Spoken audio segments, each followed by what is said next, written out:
Oi pessoal, tudo bem? Boa tarde para vocês. Resolvi aqui abrir um cantinho da minha casa, que é um cantinho que eu adoro ficar, para a gente poder bater um papo, fazer uma reflexão desse ano de 2020. Vem comigo.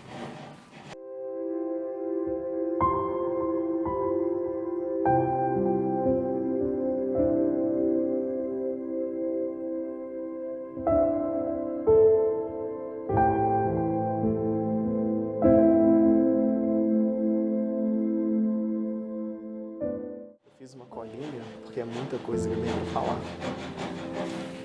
Enfim, chegamos ao final do ano de 2020. Um ano marcado por muitos acontecimentos bons. Sim, muitos acontecimentos bons. Como faço todos os anos, eu estava fazendo meu balanço do ano de 2020. E aí eu cheguei à conclusão de que foi um ano muito bom. No Réveillon de 2019 para o ano de 2020, eu jamais podia imaginar o que me aguardaria, o que me esperava nesse ano de 2020. Estava recém-casado, casei em agosto e muito, muito feliz. Janeiro chegou então, junto com o casamento da Natália e do Edberto. Gente, que desafio! Coisas que acabam caindo no esquecimento por conta da pandemia, né? A gente se preocupa com tantas outras coisas. E quem se lembra daquele temporal que caiu em janeiro? Meu Deus! Caiu um temporal e parou a cidade completamente. A noiva estava assim na esquina da igreja, quase chegando, mas ela não conseguia chegar na igreja porque o engarrafamento simplesmente limitou, além da noiva, dos convidados também chegarem. Me recordo que nesse dia o noivo Edberton parou na porta de uma garagem e avisou para a viatura policial que ele ia se casar e que ele precisava deixar o carro ali. O casamento atrasou quase 2 horas numa igreja católica e contra a vontade de todos nós, porque não foi um atraso da noiva, não foi atraso de convidado, foi uma chuva que realmente parou a cidade. Nossa, eu passei a noite, durante todo o casamento, puxando água, porque na igreja não tem a marquise, e aí acabava que entrava muita água dentro da igreja. Então, pra gente conseguir fazer os cortejos, eu tinha que ficar puxando a água. No dia seguinte, teve o casamento da Poliana e do Marlon. E é claro que teve muitos resquícios da chuva do dia anterior. A recepção da Poliana e do Marlon era num salão que ele fica no subsolo. E aí a quantidade, o volume de água que caiu durante aquela noite não suportou a drenagem. Então começou a minar a água do rodapé. E novamente, lá vai o Thales ficar a noite inteira puxando água durante o salão de festa, porque a água estava minando justamente onde era a pista de dança. Então, para que não acontecesse nenhum acidente, passei novamente a noite inteira puxando água. E isso sem que os convidados e os noivos vissem, ninguém percebeu isso. Só a gente, os fornecedores que eram mais próximos que viam. Fiquei com o pé, sabe quando o pé fica desmanchando no sapato? Assim, quando a gente fica muito tempo na água, meu pé tava daquele jeito. Só quem ama muito que faz mesmo, viu, gente? Pra poder fazer isso, pra ter esse cuidado.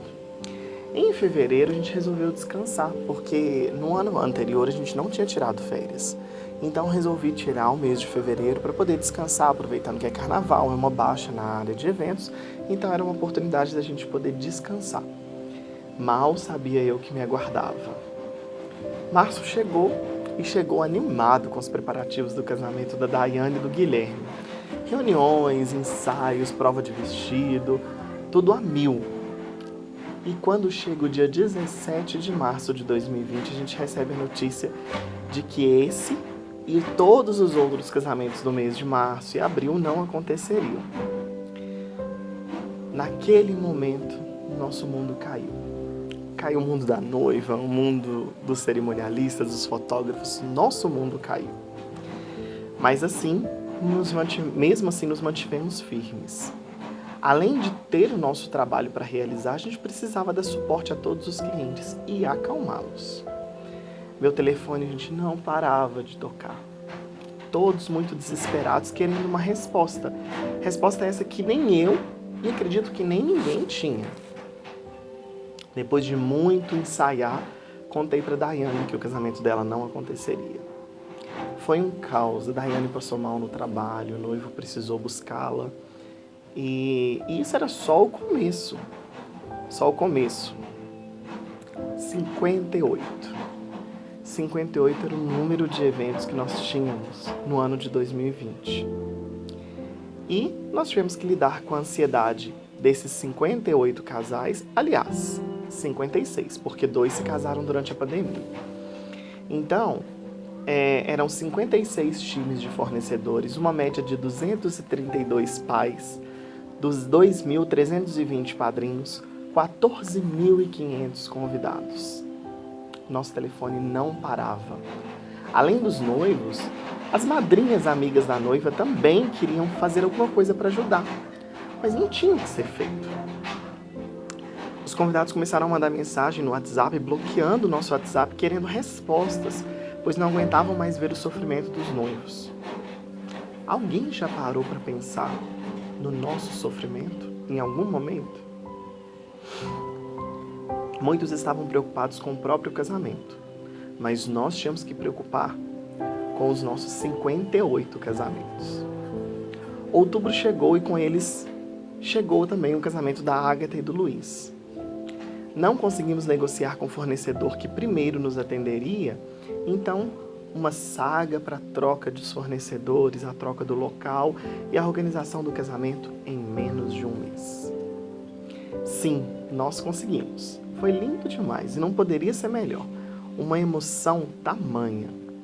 Precisamos nos reinventar muito neste casamento. Adquirir materiais que anteriormente não fazíamos uso, como máscaras, álcool gel, aferidor de temperaturas, luvas descartáveis, e isso tudo sem poder cobrar nada a mais do cliente. Outubro também foi o mês dos queridos Johanna e Thiago, um casal muito especial, e que eu estava ansioso para chegar esse dia. Primeiro pela história que nós temos juntos. Eu fiz o casamento dos amigos da Johanna e do Thiago, eles tiveram algumas recomendações e a gente teve alguns percalços no longo do processo de assessoria. E é algo que eu queria marcar a vida desse casal positivamente para que esses percalços fossem esquecidos.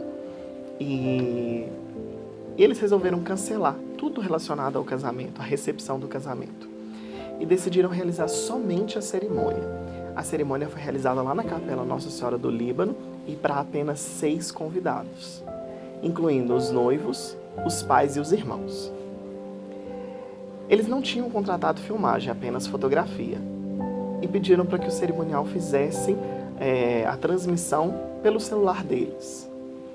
E a gente jamais ia negar um favor desse, embora não é o ideal, porque a gente fazer transmissão pelo celular cai um pouco a qualidade, às vezes o celular não tem um obturador tão legal para poder entregar uma imagem clara, cores vívidas para os convidados, mas era a forma que eles encontraram.